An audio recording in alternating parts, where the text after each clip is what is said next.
Right. Hello, everyone. Hopefully you can hear me tonight. Let's see. Amy, I think I got, yeah,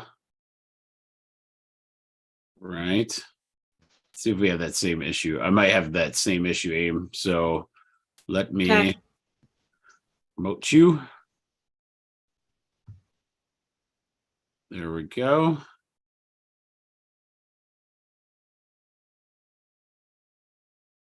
All right, should be good. Can you do your Yeah. video if you want? Okay. Sweet. Okay. Yep. Okay, sweet. All right. All right. This one should be pretty fun. Good question today, though, Abe, on that. A lot of times on questions, Amy and I were discussing today a little bit on sleep remedies, Yeah. depending on the person and age group. So, like a lot of times, valerian can work pretty good. What was the other one we were talking about? Melatonin. So melatonin is essentially a hormone that initializes sleep. Yeah. Those things that you don't really want to get in the habit of. So I always try to find stuff for Lexi. That was like our only thing at first. And then understanding the herbalist degree now, it's one of those you got to kind of wean them off as they go, and then their body will take over. You just got to be careful doing the all the time thing. Oh, look at Amy getting Yeah. crazy backgroundy. Yeah, that's awesome. I like All this. right. I'll try that one. That's weird. But He can, he goes to sleep fine, but he will only sleep for like 4 or 5 hours and he wakes up and he tosses and turns. So I got him a new mattress, like a firmer mattress topper thingy, because when he was out today, I looked at his bed just from the doorway and there's a big curve in the middle, so he needs a new mattress too. But there's another little trick you could do on that. Dr. Geimer actually taught me that. You take a piece of plywood for right now and stick it in between the box spring and the mattress, and you'll get like enough time out of it where it'll firm it just enough where that might be a good move too. So did the time change screw you up? It messed me up. No, not too bad really. It's just been one of those, I don't know, weekends where I've just been tired all weekend. For me, it was just we had so much going on. It was ridiculous. But I didn't really realize that until it was too late. So that was kind of funny. There we go. So I'm just putting on our live. Hopefully it'll be in here. Okay. All right, so let's get started. So tonight is the herbs of inflammation, which is kind of cool. Yes. I lost you. I can't hear you anymore. Oh, really? You good now? Oh, that sucks. Oh, I can hear you now. Oh, okay. Okay. So with the one I told you about, the hops is a more balanced throughout the night kind of deal.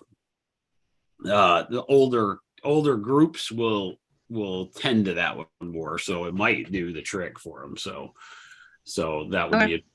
So anyway, so the herbs of inflammation are tonight, and so what we got to do is we got to go through our understanding of this. It's such a big topic in the herbal world that I'm going to break it down in our 1% way, in the concept of what we've learned holistically currently, right? So we're going to go through that first. All right, so what we're going to do is let's start with our slideshow. All right, so nature needs no help, just no interference, right? So what we're going to look at is what the inflammation process is. That's a huge part of what we have to start understanding. What are those key pieces to that understanding, and then those herbs that will be beneficial to you. So that's what we're looking at. So I'm not sharing my screen, am I? Nope. That would be really smart to do. So let's start.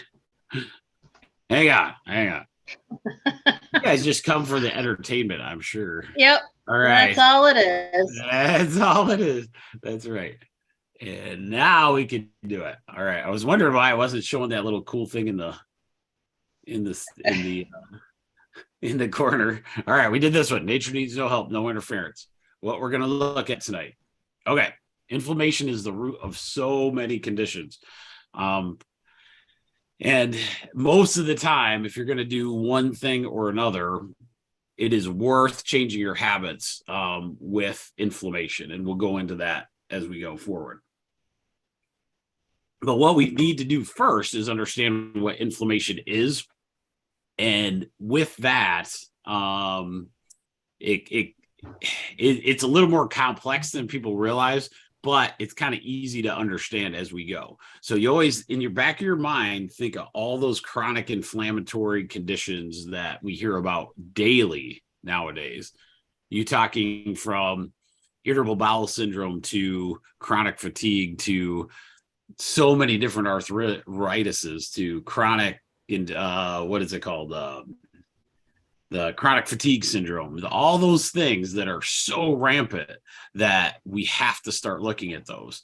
And a lot of times, whether it's just us diagnosing it differently, we know now that maybe that stuff wasn't in our past when we didn't have a few of these other things in our world, right? But let's talk about this really quick. So let's use an example. So inflammation. How does it occur? So I go more in the written article just to give you an understanding. If I'm going to try to hit it pretty quick. So let's say you hit your elbow on a table pretty hard. It begins to swell. Well, we need to understand is why that's occurring, right? So we have to say, okay, what is happening there?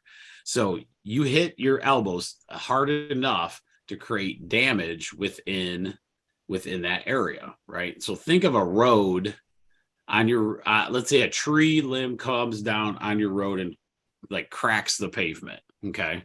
So, and cracks the pavement so much that it's causing problems with the day-to-day flow of things. Okay. This is my favorite example of it. So what do you have to do? You have to immediately alert the rest of your body. So you get these pain nerves that say, oh my gosh, I just hit my elbow. This is horrible. So then the body, the nervous system, hormones also tell the rest of the body, hey, we need a crew to work on the elbow itself, like where it got damaged. So all of a sudden there's a mad dash to that area, right? So there's a mad dash to the area with all these different cells that repair things. So it's having a repair crew, a road crew getting to that area. You need a little more space on the road. So you got to like open up the highway. So that's where the heat comes in, heat and relaxation of those arteries around there so that you get all this nice blood flow going there. Once it gets there, now all these immune cells, which are your road crew, come in and start to repair. That repair looks like in the form of scar tissue and trying to rebuild what you just busted up in the body. Okay. So you also need somebody to take away the bad asphalt. So you're going to have those going as well. So that's why it makes sense that you would have heat to speed up the process to get stuff there, right? Interactions and building is going to also cause heat, but you need that inflammation around there to bring more and more of these road crew around there. So the more you bring around that area, the better off it is. So think of that with like a sprained ankle, anything that swells like that. You're having a reaction where that crew has to come in because there's something interfering in that area or damaged in that area, right? So when we talk about inflammation, we've kind of, as a culture, gotten to a point of just accepting it, but not understanding what it actually is, if that makes sense. So like where we say, oh, it's due to all this inflammation all over my body. Well, if I have inflammation all over my body, which is true in a lot of these senses, what does that mean? That means your road crews are everywhere. Okay. There's damage happening everywhere. It's not just necessarily they don't have anything to do and they just start working on stuff, right? These cells that you're talking about in the inflammation process are there when there's a need, right? You want them not to be working, right? We all want them not to actually be working. And so we want them just in the times that we need inflammation. So what happens in these chronic inflammations, we have to take kind of a bigger picture of like why these chronic inflammatory diseases are occurring, right? And what it boils down to is something's going wrong that's causing damage, a broken road, but several broken roads. So basically an earthquake has occurred. And now we got all these road true, or in Michigan's sense, it's a giant ice storm that they have to be out for, right? And so once that occurs, you got to think, all right, why is this overall going through my body, even though I didn't bump my elbow to start the whole chronic inflammation thing? Okay. So let's see. Our role in understanding will be what makes the healing reaction, what it makes it active, right? So our job, how do we get to that point of where we get rid of the inflammation? So how do we do that? If we know that these things are active all over the place, how do you get them inactive, doing what they're supposed to do, waiting for that time? Because I tell you what, somebody that doesn't have a lot of chronic inflammation and they don't get, let's say that person has no inflammation through their whole body. They have a road crew that's ready and willing, right? Somebody that has chronic inflammation, their road crews are exhausted. So who's going to get sicker? Does that make sense? So if somebody's chronically having these inflammation processes, then we're going to be a sicker person just in general because you don't have the road crews, right?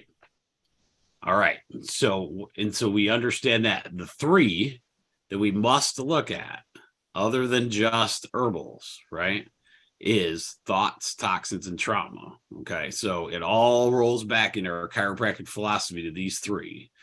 These three are the things that interfere with the body's ability to heal itself. So thoughts, toxins, and trauma. So trauma, this is the obvious one. Most people think of this one as injuring yourself, twisted an ankle. You see the immediate reaction, right? So once that occurs, now there's another part of trauma that a lot of people don't think about. We see it all the time. Amy could tell you this many times over. There are traumas that occur in other and are parts of your body that you eventually get over, right? The inflammation process kind of goes away a little bit, but the mechanics or the functionality of the area is not working as it should. So what occurs is, I'll give you an example. This is a great one. It just happened this last 2 weeks. So I have a new kid coming in. I'm pretty excited. He's a vet, VA kid, had military service. Back hurts him every time he tries to run, right? It's like instant. So we start going through and we adjust him the normal way. Everything's going pretty good. He feels great, but it keeps coming back perpetually. So, but he's so young. I'm like, what? There might be something else causing it. Well, he told me about in the military, his ankle got injured pretty good, not broken or anything, but and in that case, you gotta kind of suck it up and get that ankle working to run more often. So once that occurred, he punched through the pain. It's the body started not giving him the signal of pain anymore, but his right ankle. His right ankle was way misaligned, and so excuse me. We decided to adjust his his ankle, which was crazy how much it moved. And it was almost like immediate. The reason that occurs and why I bring this up is what was happening was the mechanics of his ankle we're causing the rest of his body to have these small chronic inflammatory situations, right? On the way up his spine. We see it all the time. When you have a spine and nervous system and the joints all over your body not working properly, you're going to cause this inflammation to come in because you need a road crew to fix the bad motion, I would say. So that's where chiropractic comes in, and trauma, like just getting adjusted is such a big deal. Some people that we talk, if they have chronic inflammation situations, I make them start getting adjusted more often and make sure their spine is working perfectly. So that's one step out so that we can look at the other two. And I've seen it. I tell people all the time, I've seen IBS get cleared up. I've seen chronic fatigue, all these things just by adjusting, nothing else. Right. And that the reason is that it takes those road workers that was working on all your spinal mechanics that were wrong and gets them away from there. Also, the nervous system is able to work right. And you can get really far with that. And so that's just kind of in a nutshell, the trauma piece of, any kind of inflammation, because a lot of times we're talked into, how you have, we've talked about this before, where in our medical model, they really like to get what they call dominion. So once I say you have arthritis, inflammation, degeneration, those are kind of words for you to say, no, I do not accept that I have all these things, right? Because then they try to see what they can do in the medical, the different medications and all those kind of things, but we never get to the root of why this actually is happening. So that's our first one, trauma. All right. Thoughts. This one's pretty fun. So thoughts, a lot of people don't realize your inflammation process is controlled by your thoughts. If you've been with us for a while, you will know that. You will know absolutely this is a big thing. I want to bring up a study that was done. This is kind of a profound study because of the depth of it. So, and you don't get a lot of like governmental studies that, give a lot of stuff except for this one. ACEs score was I believe it started in California, but they took a pediatrician and they started doing a questionnaire to the children that she was seeing. The children were to answer like 1 through 10 on, I think, 10 questions. And they were all related to stresses, like mental stress. So do you see your mom and dad fight? How many, have you ever seen your mom and dad get in a physical fight? As you can hear where the questions go. Do you see alcohol? Are they drunk? Are they, all these different things. The higher the kid's score was, and then they track them, the higher the kid's score was in all these mental stresses. It didn't even have to be physical abuse at all.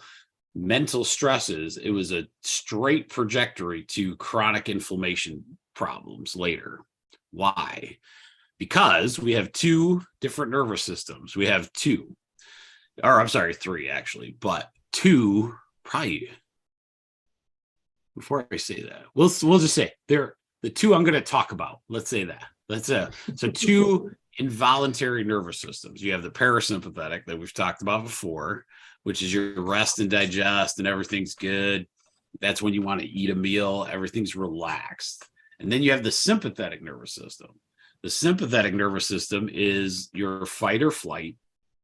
And our last video, Dr. Weil talked a lot about, we spend predominantly especially in our America, the high stress environment, where if we're in a high stress environment, that means our sympathetic nervous system is going. And so that sympathetic nervous system is dominating our day. If that sympathetic nervous system is doing that fight or flight, that means my immune system is at the ready or working. Does that make sense? Because if I fall and I cut myself, right? My little old man. Every time I bring up this thing, it freaks me out because I had this little old guy, love him to death, decides he wants to chop wood with a chainsaw because he had a few trees he wanted down. He's 78, which is fine. He's in good health for a 78-year-old. But it scares me to death with those stupid chainsaws. So he gets it caught. He almost cut his leg off. Got so lucky. Oh my God. He showed me the scar. It was bad. He tripped over something while he's cutting, right? And then he kept his finger on the trigger and it almost ended him. But that gets my sympathetic chain going pretty good. So the sympathetics, hi Sadie. The sympathetics are one where if that fight or flight is around, your immune system is highly active as well.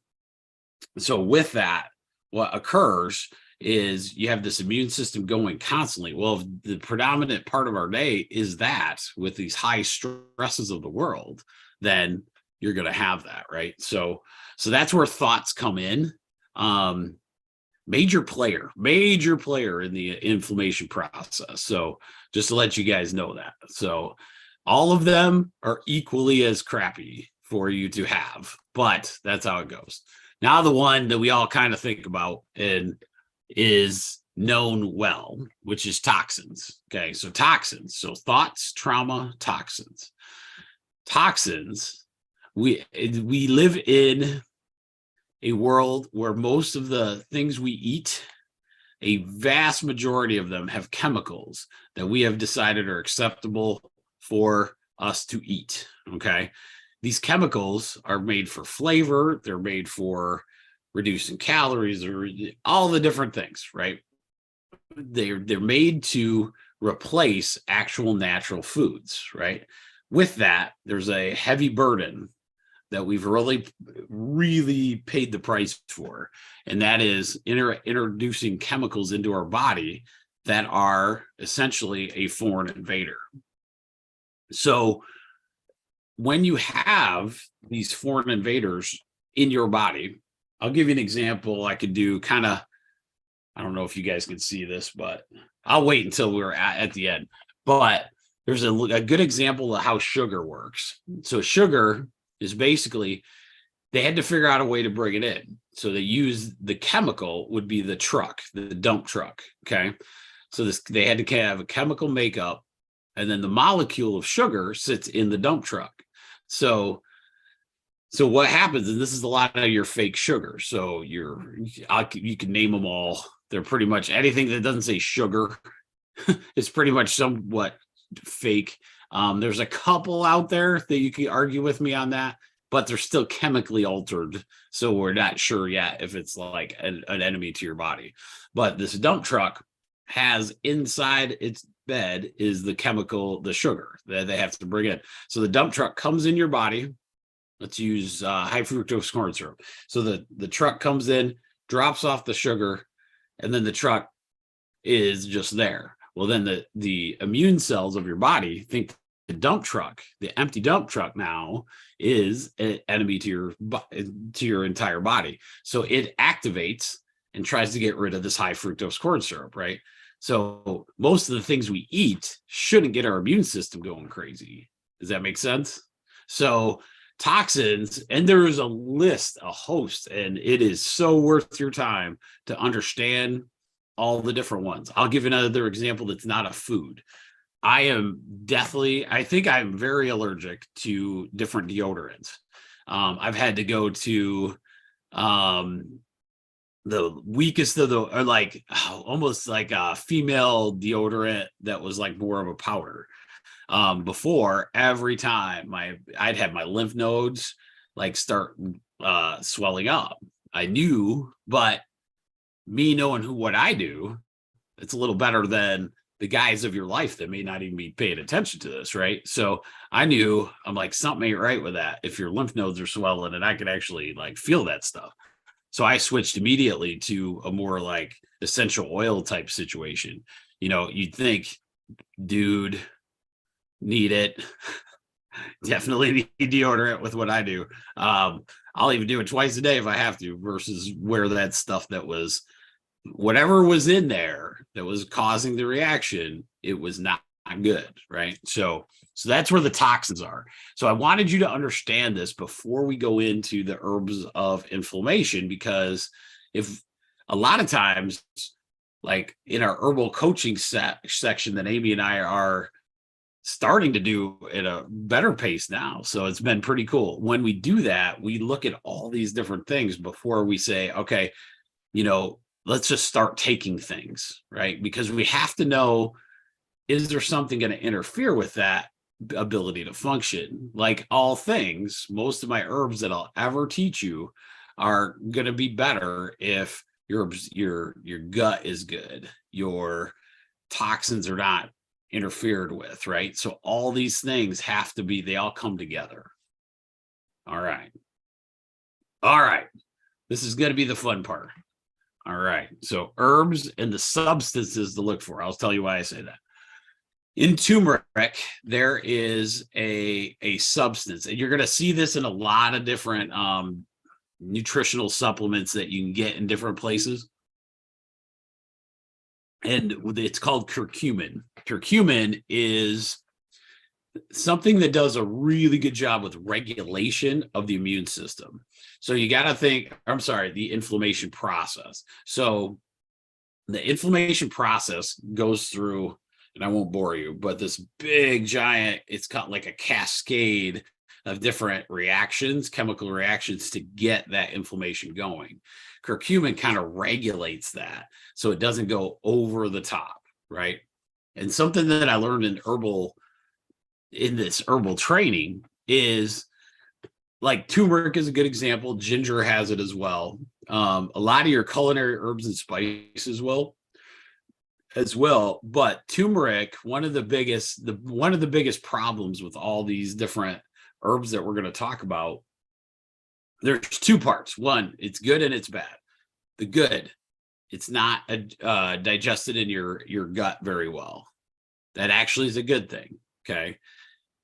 The bad, it's not very digested in your gut very well, because what happens is once you have to build these up to have them work. So any herbal in inflammation that we talk about in this list, I'll give you another couple examples. You want to take a lot of it, a ton of it.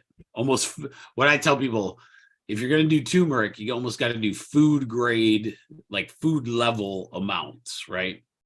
Like I always think of like a rib when you're like coating it, getting it ready for the thing. That's how much you want, a ton of it. That's why 1,200 to 2,000 milligrams a day might be low, to be honest with you, when we first start, because these herbs work in a way that oil does. So like oil in your car, when you first get the car, it doesn't have the oil in it. So you pour all the pints of oil in, right?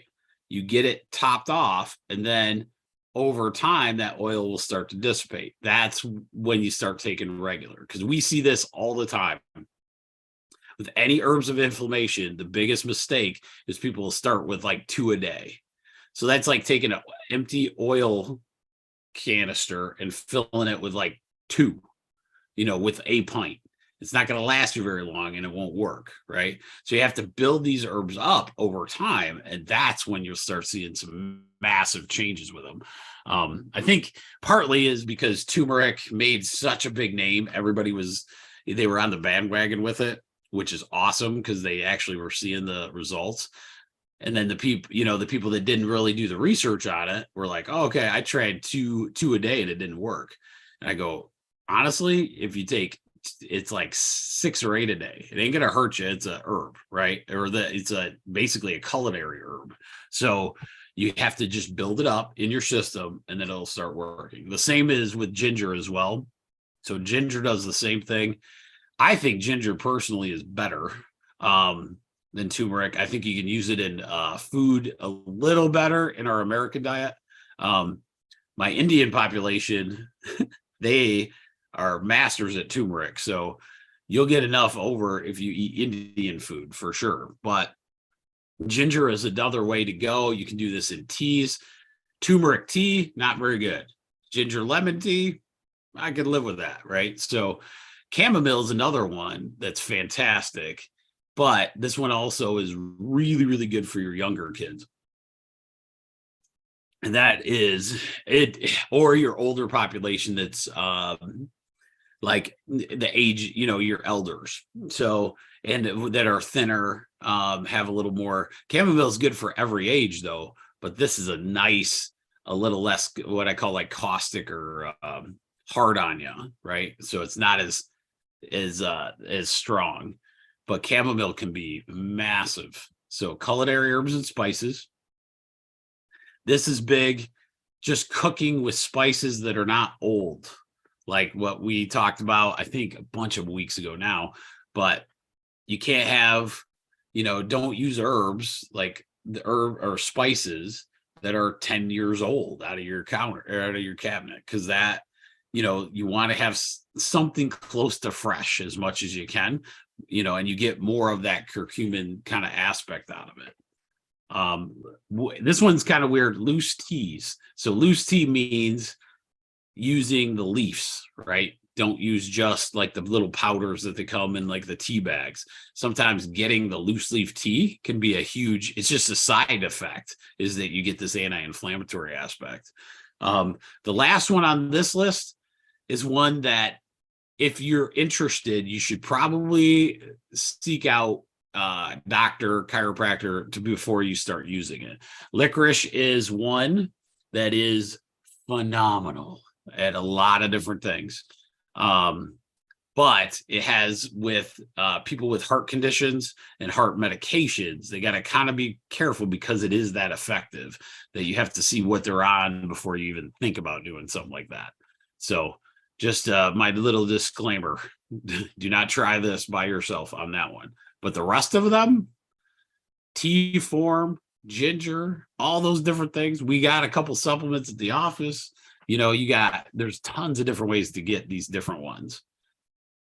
All right. So so I put that in there. It's extremely beneficial, but it depletes the body of potassium. So that's one reason why you have to be a little careful with it. I'm going to read them. I didn't want to just bore you with each one. But there's different anti-inflammatories for your whatever the inflammation process that's happening, right? So that's one thing that a lot of people, turmeric, ginger, they're kind of really good overall. But some of them are very specific to areas. Ashwagandha is another really good for overall type 1 and boswellia. Devil's Claw is really good. I should have put this for your musculoskeletal system. So your joints and all that good stuff. Capsaicin and arnica are fantastic for topical arthritis. So like inflammation. So like different reactions, different things like that. I use example muscle pain on the outside, right? Arnica is fantastic. We've always found that in the office too. The other one, the fatty acids, the EPA and DHA, these are awesome. So you want to get some dark green veggies, and walnuts will kind of help regulate.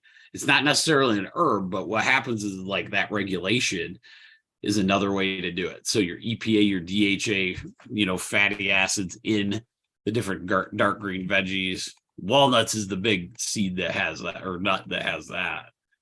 And then a couple new ones. Ginseng's always really good too. We were just talking about that. One day we might do a long COVID one just for people around you. We're working with a guy right now, and I think we're getting somewhere with these two. Or one's called Bloodroot, and it's really good for the lungs, and ginseng. So that's my big old list. Now, if you didn't take notes, that's okay. Because some of you that are a part of this, I've created an article that'll have all this in there. So just download that article or print it or whatever you want to do. All right. So what are we gonna do for our 1% improvement tonight? We're gonna look at all the chemicals of our daily life. Okay, so take a look. Are we eating a lot of artificial stuff? Can we just change what we're eating, right? Look at the ingredients of all the stuff we're eating. Plus, I love doing this. I don't want you to go down too much of a rabbit hole. Like each piece that you're able to fix, that's great. A good example is your laundry detergent. What does that look like, right? Is it got a lot of chemicals in it, or is it more of like an organic thing, right? So that's really that's a really easy one. A lot of things that we drink, everybody knows in my office. So here's a rule: if you bring a pop in, I'm going to dump it out and put water in if you're not looking. So just let you know, pop is probably the most laden chemical mess that's ever been created. Wow, it's crazy. And I was just thinking something else. There's something in Mountain Dew now that should scare the living stuff out of all of us. I can't remember what it is, but next time I'll have it. But I just heard that like this weekend. But so we're going to try to start to eat clean, right? And how about check your thinking? So when we talk about our habits, right, we can't think that our physiological cells don't have those problems. Okay. So what we talked about epigenetics before, if you have this subconscious program of high stress, high sympathetic, you're stressed out all the time, and we're not able to kind of bring that down, it's going to be very hard for an herb to actually work for you because you're living in this sympathetic, there's a tiger behind me wanting to eat me every day, right? And that could be a lot of situations that we're looking at, as your days unfold. All of us right now, it's just a high stress environment, and we have to, and that's one reason why Amy and I are doing this stuff. I love it. I want to give people some answers to some things that we can do, right? So, and whatever you're going to do, and even reach out to me, for sure, reach out to me, study the herb that you'd like to do, like understand what it does, so that okay, well, maybe I'll try a different family, let's say, of herbal remedies for that. So there is so much out there on the inflammation that could really, really be a benefit to people. And I think I think you guys will all benefit from all this good stuff. All right. So if you haven't done it yet, remember Tribe1 at substack.com. I think it is Tribe1.substack. Do you know? I don't know. But if either one of those, it's either Tribe1 at substack.com. I think that's what it is. Or Tribe1.substack.com. Once you get there, you can get on the email list. And you also, if you get on the Substack website, you'll be able to see all the different past Zooms we've done. So I just wanted you to know that. So there we go. Hey, I have a question. Yes. Was licorice the only herb that you have to worry about as far as like messing with other medications you're on? Yes. The rest of them are very culinary, right? Hi, Sadie. How are you? Do you have any questions for me, Sadie? Do you have any questions, Ask Jeremy? She's busy doing her work over here. Okay. Do you like broccoli? I'm asking you. Yes. Okay, good. That's why I was hoping you'd say that, Sadie. I tell you what. So, no, but that's a good question. Licorice is one of those where medical has been kind of saying, oh, never do licorice. Well, the results of doing it right is mind-boggling on the entire system, right? So a lot of times it's very worth the study. That's one that you look at, you see if you can do it, because there's some medications that'll say, oh, you can't do it, or those kind of things. So licorice does a lot. It does a lot. We'll get into the cardiovascular side of licorice as well. We're not talking licorice like the stick. Don't even think about that. Don't go get Twizzlers and think you're helping your inflammation. That's not true. So, yeah. Oh yeah. Any of you? I got Christy, Jess, and Julie on there. If any of you'd like to speak, Awesome. we'll throw. Yes, Julie, you made it. I'm proud of you. Julie has some experience. I'll tell you later, Amy. She's Okay. a valuable resource in our future. She knows how to grow the stuff we keep talking about. Let's just say that. Oh, yay. Yes. Yeah. So that's the coolest part. But do you guys have any questions? I wonder if I just do. Jess, I'll go to you first. How about I do that? Are you good? All good. All good? Sweet. All right. Did it make sense? I kind of ramble. So that's a Christy, how about you?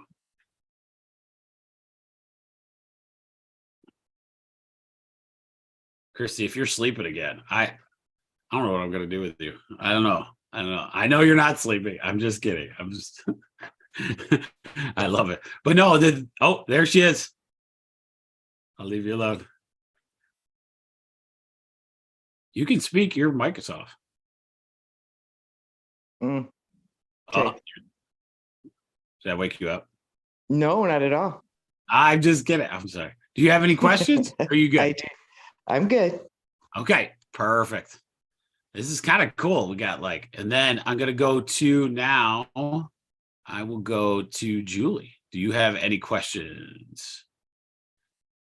If you don't, it's okay. And if not, at any time, just raise your hand and I will be able to. There's a little icon in there to raise your hand in there as well. So, oh, there she is. Julie, Oh. Shoot. you're on, kid. Yep, you're good. Are you can- there? Yes, I am. I can hear you. Okay. I can't bring up my picture. I'm not used to this. This is new to me and I struggle with phones. So yes, it's a great program and I enjoyed all the herbs and yes, I want to grow everything I can. I know. I can't wait to tell them your experience. Why did you tell them? Tell them what your experience is. You've done quite a bit of things. So you can speak if you want. Your mic's off. So go ahead. Okay. Yes, I'm a horticulturist and I have 15 acres. I live south of Battle Creek in Athens and I am growing vegetables. I have tons of perennials and I've started with some herbs and I can grow anything I want. I just have to get it all here. That's awesome. Yeah. So a lot of times as we go, as we get closer to the spring in Michigan too, I'd really like to make a Zoom that we talk about those things, right? So my wife, Dr. Rachel, she grew last year echinacea and it exploded on the side, and it looks beautiful as a side ornament. But for me, once you get the knowledge of hopefully what I'm going to be teaching you, maybe we find all the Michigan herbs that grow really well and you grow them as decor around your house, right? So it looks so pretty anyway, but now you could actually use it for something like the echinacea. You could literally, one of my favorite things in New Mexico when I got to go with Dr. Low Dog was, her little, it wasn't much. You didn't need a lot, right? It's learning how to and what you want to do. And a lot of times the knowledge is out there. Do you want to do a straight tea? There's tinctures out there. I just saw one that was fascinating. Amy, this is for you. It was in a fermentation, right? So they took a ton of them, like 15 garlic cloves, and they put them into honey, right? So they let that ferment, and I cannot remember. I saved it so that we have it, but I can't remember how long the fermentation process is, but it takes a little longer. But you start seeing the bubbles come from the garlic actually fermenting in there. You then sift out the garlic cloves, right? And then you have garlic honey, right? And of course, you know, if it once we get to the immune system, garlic is massive, massive one. I just talked to a patient this week. They're going in for knee replacement surgery, and I make them do. It's like you have to if you're my person, you go get a garlic supplement. You're taking quite a bit of garlic per day prior to that, those surgeries like that. So it's just a given that we have to do, right? Because so many different infections can happen in the hospital. MRSA, a lot of people don't understand. It's medically induced sepsis, basically. So what has happened? Our bacteria. We have done so much cleaning with disinfectants that the disinfectants have created a new bacteria, which is what happens, you know, with that. You know, they evolve and they figure out a way around all the bacteria stuff. So you know, that garlic is a major one. That's just an overall everyday kind of thing. But if you're going in for a procedure, that's one that you really want to do. So, well, that, my friend, Amy, you got anything? Little last words? Sadie, you got anything? I was just going to ask. Well, she wrote some things so that she took notes. Good. Yeah, she said while you were talking, she had to write some things that you were talking about. So does that make like garlic honey? Yeah. So it makes a garlic honey, and then what happens is it's so good for your immune system that Sadie would suck up some honey, right? That's not a hard sell at that point, right? Versus here's a clove of garlic, you know. Yeah. And a lot of people, if they have that sore throat, honey can be really good, and the immune system of the garlic, right? Super simple stuff, but that's why that fermentation is important. Clorox has cabbage for 39 cents each right now. They do? Clorox has cheap cabbage right now. Oh man. You guys just remember that. Or go back to my video on kraut making. Yeah. And don't beat me there, because I'm kind of running out of my lemon dill sauerkraut. I ain't lying. I didn't make enough this last time. So that's what I pretty much do that once every other day. Now I at least have a little bit of that, because it's sauerkraut. It's a hard taste to get used to, but this lemon herb or this lemon dill one I showed you guys, you don't have any of that. So it's pretty cool. But so that's all I got for tonight. I can't remember what we're going to go over next week. I want to say it's something in the movement, so maybe some exercises, I think, but don't hold me to that. I should have looked. But if you guys are good, we will take it easy tonight, and hopefully you enjoyed it. Don't forget, and if you're on that email list, there will be an article that has the exact stuff we talked about tonight, just a little more detail. Okay. All right. It was good talking to everybody. Have a good night.